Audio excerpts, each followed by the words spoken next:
2 generations ago, it somehow seemed like the summer holidays always coincided with mango season, and we were forever outdoors eating mangoes in the summer. Mango was such a part of our everyday life. It was woven into our folklore and our storytelling traditions. Remember the Osimo joke when Osimo froze stones behind one ripe mango, he couldn't get it. He climbed it, he smelled it, he touched it, he say it ripe, and he gone back down throwing more stones at the mango instead of picking it right there on the tree, you know? In those days, mango was everywhere and in abundance, and it seemed to represent a time of freedom and gaiety. Avant mango take a bon manikou, take a soin piti, you know, it tells you something about where we esteem mango. Mango is a time we have plenty. Where did they come from? How did they get here? And what is the link between the mango and how we can strengthen our resilience in the face of climate change?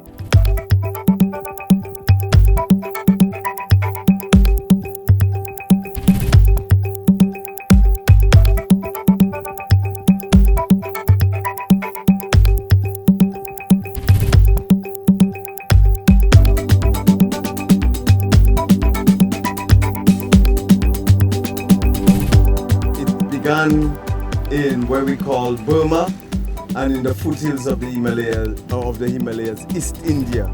Hence the name Mangifera indica. Traditionally, mangoes were concentrated along riverbanks, ridges, steep slopes, and roadsides. In the process of clearing their land, farmers, unfortunately, significantly reduced the mango tree population. This would eventually increase St. Lucia's vulnerability to natural disasters in an era of climate change. We saw the evidence during recent violent hurricanes and quite starkly during huge rainfall events from Hurricane Thomas and the Christmas Eve trough. Proof indeed that climate change had become our reality. What exactly causes climate change? We speak of greenhouse gases, and those are the gases that we find in the atmosphere through the process of industrialization, where you have many more factories emitting those gases, and you also have transportation sector with many more vehicles on the roads, in the air, on the sea, everywhere. Those gases are forming a blanket in the upper atmosphere, a blanket that is preventing the heat from escaping to space. So while a lot of the heat is supposed to escape, now a lot of it is being trapped in the earth and causing us to get warmer, and we speak of global warming. The projections that we have for our region, and more importantly for St. Lucia, are that we expect to see declining rainfall over the coming decades. If we are able to one, plant trees to protect our soil, two, help to maintain our water supply, three, to provide a buffer, which is what mango trees do because of their root system in times of extreme weather. As we know, planting trees helps to reduce carbon emissions in the long term because trees, as they grow, absorb carbon dioxide. They sequester carbon, so to speak. So for example, with reforestation, with trees, with planting of trees, you are able to have some of that carbon become sequestered or stored in those plants, in those trees. Well, obviously, there is a connection between mangoes and adapting to climate change. The stark reality is that our lands are being lost to landslides triggered by heavy or prolonged rains. Consequently, our homes are threatened, our agricultural lands are being washed away gradually, and our water sources becoming silted or are drying up. Our farmers have a responsibility to help minimize the impacts of climate change, and one way of doing so is by planting lots of trees, including mango trees. You could plant mango as one of the crops, as well as other crops that could have an economic effect in that you could get mangoes for sale, as well as it will have an effect on wildlife. Birds get fruits for food. You also have that shading of the river as well, which is important to reduce water loss through evapotranspiration, as well as to keep the river working in ecologically a proper manner. We planted a good few dozens in a line, and if you could see, this is one of the trees after 5 years almost fully grown, actually started bearing fruit already.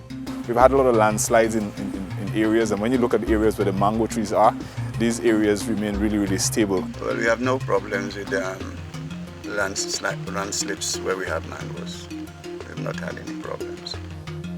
Funny enough, the areas with the mangoes were more established. I had no landslides there. We've heard the phrase biodiversity a few times already. What exactly is biodiversity? Biodiversity is biological diversity. It's the variety of living things, the plants, the animals, the places where they live. And it also refers to diversity at the genetic level, so the diversity within genes, within species, and within the different types of ecosystems that we have, the different habitats. The renewed focus on planting mango trees is not only good for the environment, but also for the economy and for the island's food security. So we're talking food security here because climate change is going to affect agriculture, it's going to affect water supply. Tree cover helps to protect your water supply. It helps to maintain biodiversity. And the fact that we have so many different varieties of mango helps to maintain, helps to maintain our biodiversity in that context as well. In fact, it's called the king of the fruits because it's used not just for eating, and it's not just an economic plant, it's good medicinally. For example, vitamin A is very important for our vision. We need vitamin A for beautiful skin, for our mucous membranes, and vitamin A is also an antioxidant. You also have vitamin B6 in mangoes, and the role that vitamin B6 plays in the body is that it helps to control what you call homocysteine levels. Homocysteine is like an amino acid. It's a compound that if it's too high in the body, it can actually cause heart attacks. Mangoes are also high in potassium. Potassium helps to control our blood pressure, also helps with our controlling our heart rate. The green mango skin is a good source of fiber. However, ripe, sweet mangoes must be consumed in moderation, especially during the mango season. One of our things that is so plentiful is mangoes. Mangoes just fall off the tree, they drop on the ground, but what we're trying to do is use them up so that the guests that are coming from England, America, that don't actually see mangoes, they can use them. We use it for breakfast, we use it for dinner, we also use it for sauces, salsas, chutneys, drinks. I mean, the sky's the limit with our mangoes. Today we're gonna demonstrate few little options you can try at home.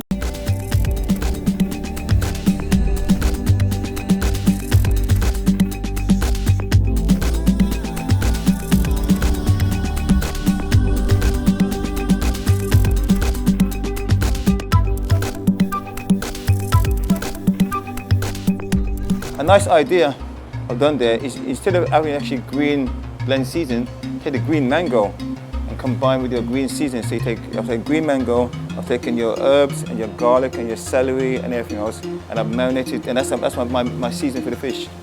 It's really about mangoes and the love of mangoes. Mangoes also have the potential to create sustainable livelihoods. The mango product can be consumed raw, but it can also be processed to create jellies and jams and spa treatments, candles, and a host of other things. I do the mango jam, I do the mango jelly, I do the mango chip, I do the red mango, I do the mango juice, I do the mango fit. You can do it with fish too. You can do a broth with your mango. There's a lot to celebrate in the versatility and utility of mangoes.